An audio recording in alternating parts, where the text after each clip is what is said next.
पहिल्यांदा महाराष्ट्रातल्या तमाम जनतेला 10 नोव्हेंबरच्या महावीर जयंतीच्या आज 11 तारीख आहे. महात्मा ज्योतिराव फुले यांची जयंती आहे. त्यानिमित्तानं आणि उद्याच्या 14 तारखेला येणाऱ्या घटनेचे शिल्पकार डॉक्टर बाबासाहेब आंबेडकरांची जयंती आहे.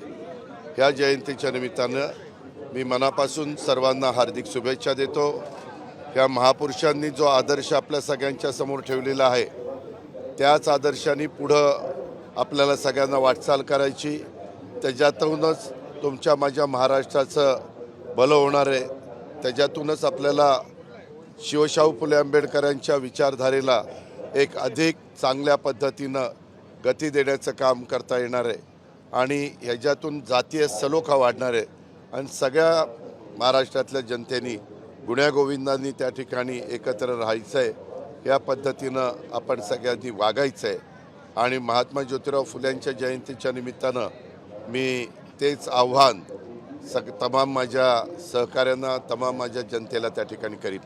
आज इथं आल्यानंतर खरं तर एका गोष्टीचं थोडंसं वेदना होतात किंवा मन अस्वस्थ होतं. त्याचं कारण असं आहे की माननीय छगन भुजबळ साहेब असतील, आम्ही सगळेजण असो, अनेक जणांचे त्याच्यामध्ये उल्लेख करता येईल की इथं एक चांगल्या पद्धतीनं जो महात्मा फुले वाडा आहे ह्या फुलेवाड्याच्या संदर्भामध्ये अधिकची जागा आजूबाजूच्या लोकांची स्वखुशीनं घेऊन आपल्याला खूप चांगलं अशा पद्धतीनं इथं हे स्मारक बनवायचं आहे. त्याकरता जी जमीन ॲक्वायर करायची आहे त्या जमिनीच्या संदर्भामध्ये मागं देखील जवळपास 200 कोटी रुपयाची तरतूद त्या ठिकाणी करण्यात आली. मी आत्ताच आल्यानंतर आपले पुणे महानगरपालिकेचे आयुक्त राजेंद्र भोसलेंशी पण बोललो की राजेंद्रजी आयुक्त तुम्ही थोडंसं गती देऊन काही सहकार्यांना पण याच्यामध्ये काही राजकारण आणण्याचं कारण नाही. काही वेगवेगळे राजकीय नेते आहेत त्या सगळ्यांना इकडच्या भागातल्या लोकांना समजून सांगण्याच्या करता आणि ज्यांचं प्रॉपर्टी आम्ही घेणार आहोत किंवा ज्यांना हे सगळं स्मारक मोठं करण्याच्या करता त्यांच्या वर्षानुवर्ष राहत असलेल्या जागा किंवा घरं ही सोडावी लागणार आहेत त्यांचंही चांगल्या पद्धतीनं पुढं पुनर्वसन व्हावं किंवा त्यांनाही असं वाटता कामा नये किंवा एवढं चांगलं हे महात्मा फुले वाड्याच्या परिसरामध्ये किंवा महात्मा ज्योतिराव फुले आणि क्रांतिज्योती सावित्रीबाई फुले या उभयतांचं उत्तम दर्जाचं भावी पिढीला सतत एक प्रेरणा देणारं, भावी पिढीला त्यांचे विचार त्या ठिकाणी सतत समजून सांगणारं अशा पद्धतीचं हे स्मारक आपण करू पाहतोय आणि त्याच्यात पुणेकरांना पण आणि महाराष्ट्रातल्या तमाम जनतेला पण एक अभिमान वाटेल, एक आनंद वाटेल, एक समाधान वाटेल अशा पद्धतीचं काम आहे. होतं काय आमच्याकडनं ज्यावेळेस जयंती असते, ज्यावेळेस पुण्यतिथी असते त्यावेळेस आम्ही येतो, त्यावेळेस आम्ही दर्शन घेतो, तिथं नतमस्तक होतो आणि हे सगळं होत असताना त्यावेळेस ह्या गोष्टीचा उल्लेख होतो. परंतु माझं तर इतरांना पण आव्हान आहे की अनेक राजकीय पक्ष आपल्या पुणे शहरामध्ये काम करतात किंवा अनेक सामाजिक संस्था काम करतात. त्यांना पण आव्हान आहे की ज्यांच्या ऐकण्यामध्ये इथं राहणारी लोक आहेत त्यांना दोन गोष्टी समजून सांगण्याचं काम बहुतेकांनी त्याच्यामध्ये होकार दिलेला आहे आणि आपल्याला पण त्यांना योग्य पद्धतीचा मोबदला द्यायचा असंही काही नाही. आमचा प्रयत्न हा आहे की ते इथून गेल्यानंतर त्यांनाही तेवढंच चांगल्या ह्याच्यापेक्षा चांगल्या घरामध्ये त्यांच्या कुटुंबांना त्यांच्या मुलाबाळांना राहता आलं पाहिजे, हाच आमचा प्रयत्न आहे. तर पुन्हा आजच्या दिवशी ह्या सगळ्या गोष्टीची आठवण ठेवून पुढच्या वेळेस तरी किमान ह्याच्यामध्ये पुढच्या वर्षीच्या जयंतीच्या निमित्तानं आपण सगळे एकत्र जमू, त्यावेळेस बराच फरक पडलेला असेल अशी अपेक्षा व्यक्त करतो. कारण निधी हा एक महत्त्वाचा असतो. निधीला राज्याचे मुख्यमंत्री असतील, उपमुख्यमंत्री असतील, आम्ही सगळे असो, कोणीच त्याच्यामध्ये उलट सगळ्यांचाच आग्रह आहे की हे लवकर झालं पाहिजे. जसं आपण दगडूशेठ हलवाईच्या समोर जिथं पहिली मुलींची शाळा क्रांतिज्योती सावित्रीबाई फुलेंनी सुरू केली त्याही गोष्टीची आठवण करण्याच्या करता आम्ही सगळ्यांनी अनेकदा बसलो. मी IAS ऑफिसरांना घेऊन बसलो, भुजबळ साहेब आणि इतर नेतेगणांना घेऊन बसलो, पुणेकरांना घेऊन बसलो, वेगवेगळ्या आर्किटेक्ट चांगले जे हेरिटेज काम करतात त्यांना पण आम्ही घेतलं आणि आता तो प्लॅन केलेला आहे. तुम्हालाही माहिती आहे की आता तिथं काम सुरू झालेलं आहे. तसं ते काम सुरू होऊन तेही लवकरात लवकर पूर्णत्वाला जावं. त्याच्यात तर कितीतरी कोर्ट कचेऱ्या झाल्या, फार सुप्रीम कोर्टापर्यंत जावं लागलं, परंतु शेवटी न्यायालयामध्ये न्यायदेवता आपल्याला न्याय देते तशा पद्धतीनं तिथंही न्याय मिळाला.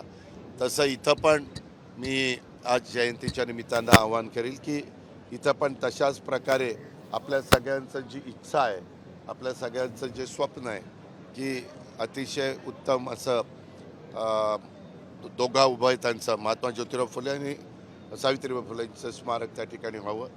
ते करण्याच्या करता आपण सगळेजण मिळून प्रयत्नाची शिकस्त करू. लोक येत आहेत इथं जागा देण्यासाठी, पण अधिकाऱ्यांनाच किती मोबदला द्यायचा हे माहिती नाही. काल छगन भुजबळांनी म्हटलं नाही, ऐका ना, तुम्हालाही माहिती आहे आपण विमानतळाच्या जागा घेतो, आपण रेल्वे करता जागा घेतो, आपण एखादं शहर डेव्हलप करण्याच्या करता जागा घेतो आणि त्याच्यामध्ये साधारण नॉर्म्स ठरलेले आहेत.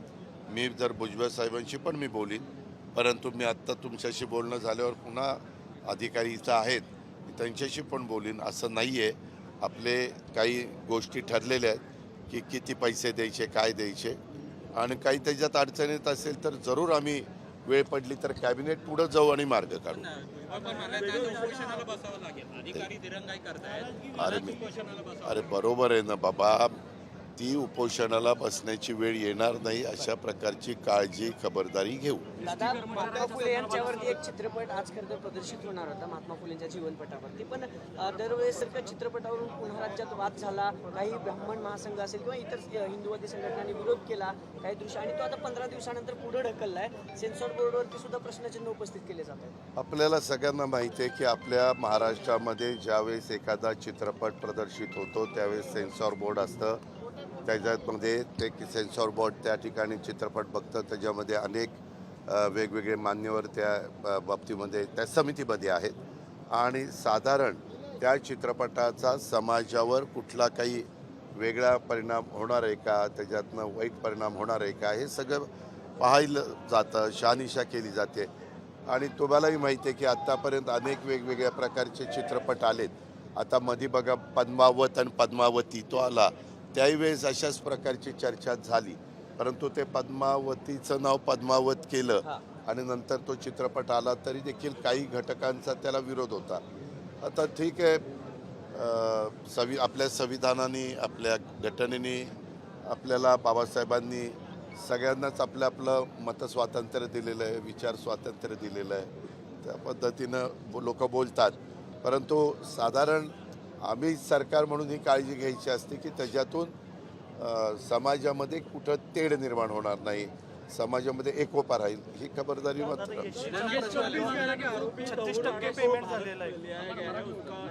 कौन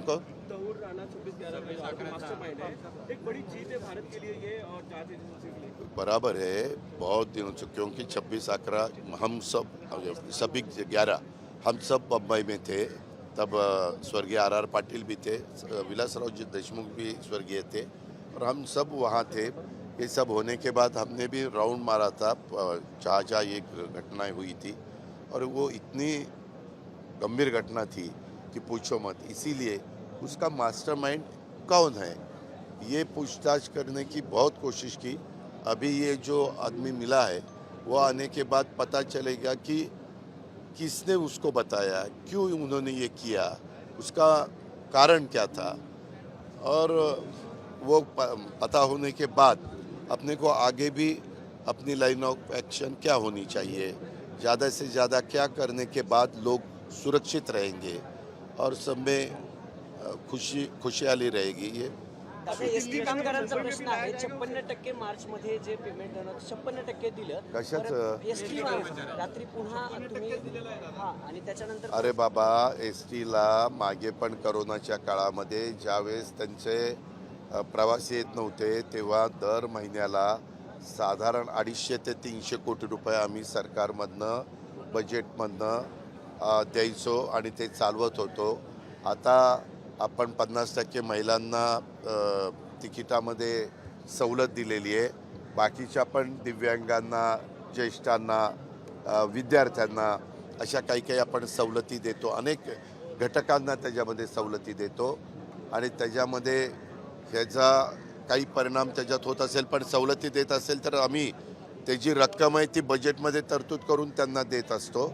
आता त्या खात्याचे मंत्री हे प्रताप सरनाईक आमचे सहकारी आहेत. ते आता CMD झालेले म्हणजे चेअरमन पण झालेले आहेत आणि त्याच्यामुळं मध्ये त्यांनी कॅबिनेटला पण सांगितलं, मला अर्थसंकल्पात पण सांगितलं, आम्ही काही टार्गेट मोठ्या प्रमाणावर व्हेकल बसेस आणि काही CNG बसेस घेण्याचं त्या ठिकाणी ठरवलेलं आहे. तशा प्रकारे झाल्यानंतर थोडं एक आहे, देशात किंवा जगात पब्लिक सर्व्हिस ट्रान्सपोर्ट कुठंही फायद्यात नसते असं माझी माहिती आहे. चुकीचे असेल तर मी माघार घेईन, पण माझी माहिती आहे.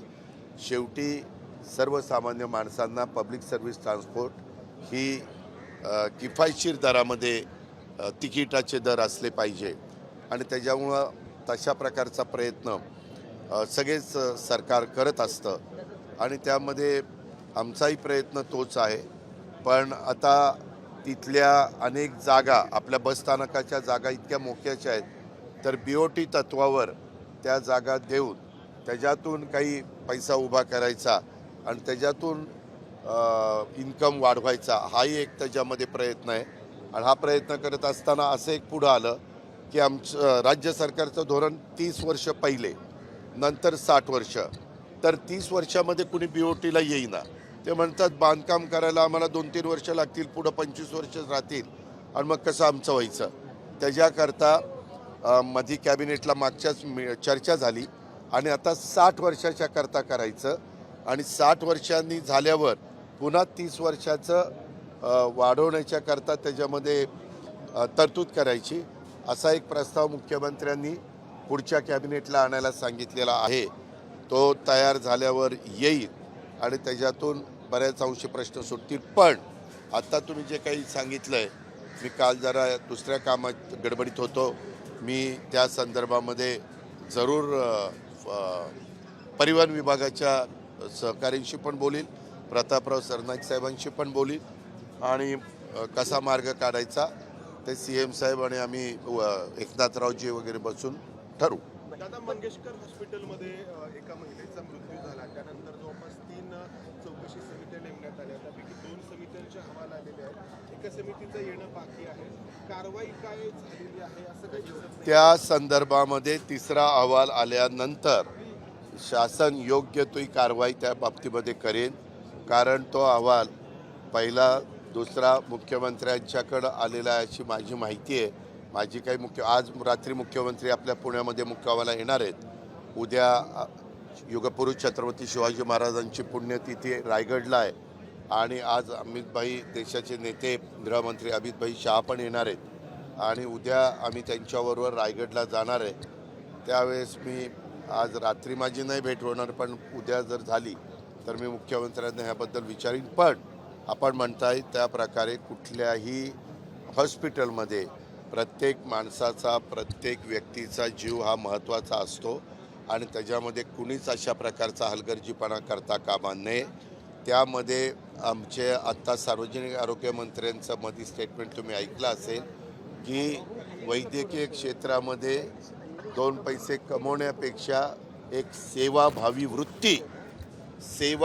वृत्ती ही लक्षामध्ये घेऊन सगळ्यांनी वैद्यकीय क्षेत्रातल्या मान्यवरांनी काम केलं पाहिजे. वैद्यकीय क्षेत्रातलं काम मोठं आहे, त्याबद्दल आमचं कुणाचंच दुमत नाही.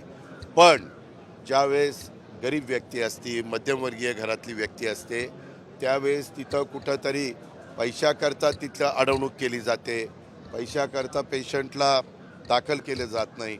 हे मात्र कदापिही कुणीही करू नये आणि जर कुणी करत असेल तर ते खपवून घेतलं जाणार नाही. त्याबद्दल अतिशय कडक अशा प्रकारची कारवाई केली जाईल.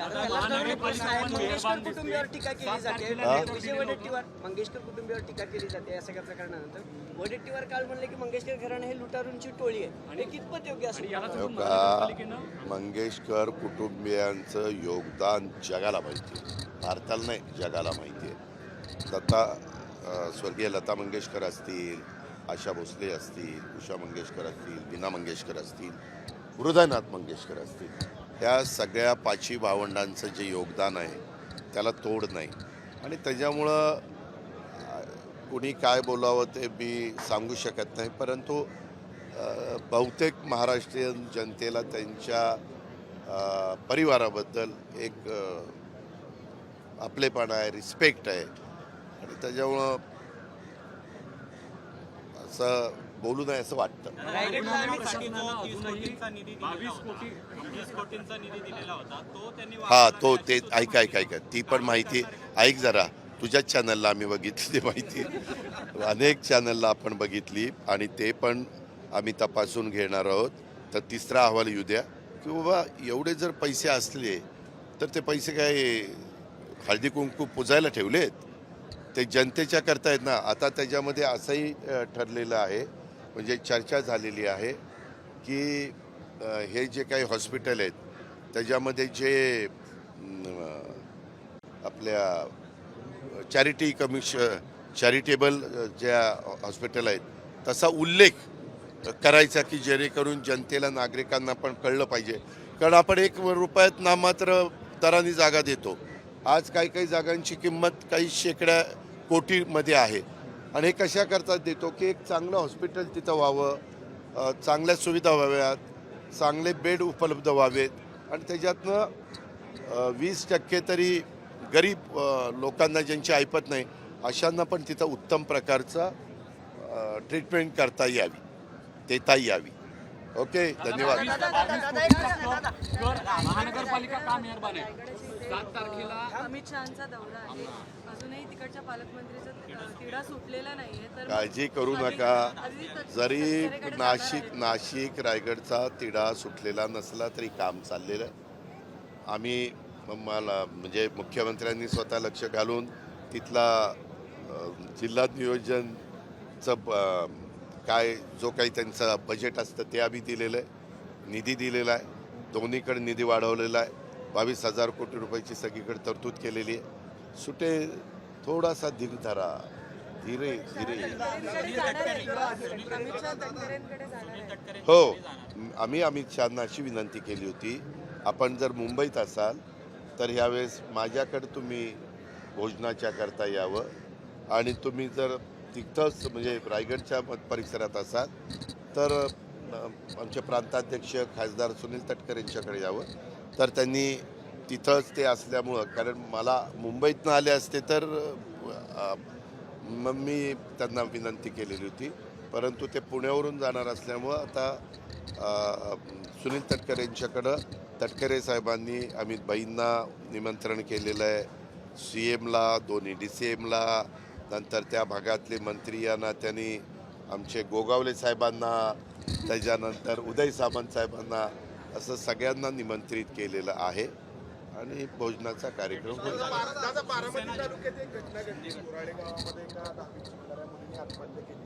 मुलांच्या त्रासाला गुन्हा देखील दाखल आहे. मी त्याबद्दल माहिती घेतो आणि नक्की काय त्याच्या पाठीमागची पार्श्वभूमी आहे, काय वस्तुस्थिती आहे, त्याच्या खोलात जाऊन मुलांनी मुलींनी पण लगेच इतका छोट्या गोष्टीच्या करता मनाला लावून घेऊ नये आणि आत्महत्येपर्यंतचं पाऊल उचलू नये. कारण शेवटी ज्या आईवडिलांनी त्या मुलाबाळांना वाढवलेलं असतं, शिक्षण दिलेलं असतं, संस्कार केलेले असतात, त्या आईवडिलांना काय वेदना होत असतात हे ज्या त्या आईवडिलांनाच माहिती. आणि त्याच्यामुळं काही जर असतं तर मी तर बारामतीला अनेकदा सांगतो, महाराष्ट्राला सांगेन, असं कोणी करत असेल तर ताबडतोब तुम्ही आमच्याशी संपर्क साधावा. आम्ही इतके टेलिफोन नंबर दिलेले आहेत, महिलांच्या करता दिलेले आहेत, मुलींच्या करता दिलेले आहेत, पोलिसांच्या करता वेगळे, जनरल पब्लिकच्या करता दिलेले आहेत, ॲम्ब्युलन्सच्या करता दिलेले आहेत. या सगळ्या सुविधा का देतो? का तर कायदा सुव्यवस्था चांगली राहावी, प्रत्येकाला इथं सुरक्षित वाटलं पाहिजे, अशा पद्धतीनं आमची पोलीस यंत्रणा काम करत असते. आणि ते काम करताना त्यांना जे काही इन्फ्रास्ट्रक्चर तयार करून द्यायचं असतं ते करण्याचं काम सरकार करत असतं. जयदादांचा काल साखरपुडा झाला, सगळं कुटुंब पवार कुटुंब एकत्र दिसलं, सगळं आनंदाचं वातावरण होतं. महाराष्ट्राला प्रश्न पडला की पार्थदादांचं किती, कारण वयानं ते मोठे आहेत ना. काय आहे आता जयनी त्याचं ठरवलं, पार्थनी ठरवलं की पार्थचं करू. दादा बनेश्वर रस्त्याचं काम कधी चालू होईल? मनेश्वर रस्त्याचं काम तातडीनं चालू होईल. सूचना दिलेल्या आहेत. COशी बोललोय, म्हसे म्हणून PMRDAचे प्रमुख आहेत त्यांच्याशी बोललोय, डुडी कलेक्टरशी बोललोय. त्यांना म्हणलं 600 मीटरचा रस्ता आहे, आता परत कुणालाही तिथं उपोषण करण्याची पाळी येता कामा नये. माझ्या बहिणीला पण येता कामा नये आणि इतर कुठल्या नागरिकांना पण येता कामा नये. आता तो रस्ता झालाच पाहिजे. त्या कामाला यंत्रणेला लावलेलं आहे. निधी कमी पडून दिला जाणार नाही. मी त्यांना सांगितलं, निधी जर DPCमधनं पाहिजे असेल तर DPCमधनं देतो. PMRDAमधनं देखील निधीची तरतूद केलेली आहे. जिल्हा परिषदेमधनं पाहिजे असेल तर तिथनंही देण्याच्या सूचना COला दिलेल्या आहेत.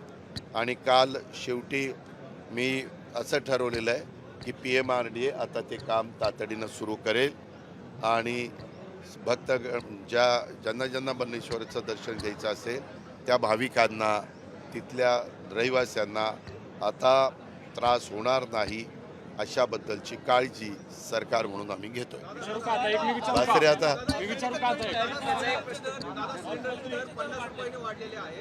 आंदोलन होत आहे. तुम्ही ज्यावेळेस विरोधी पक्षात होता त्यावेळेस खूप मोठी भाषणं केली.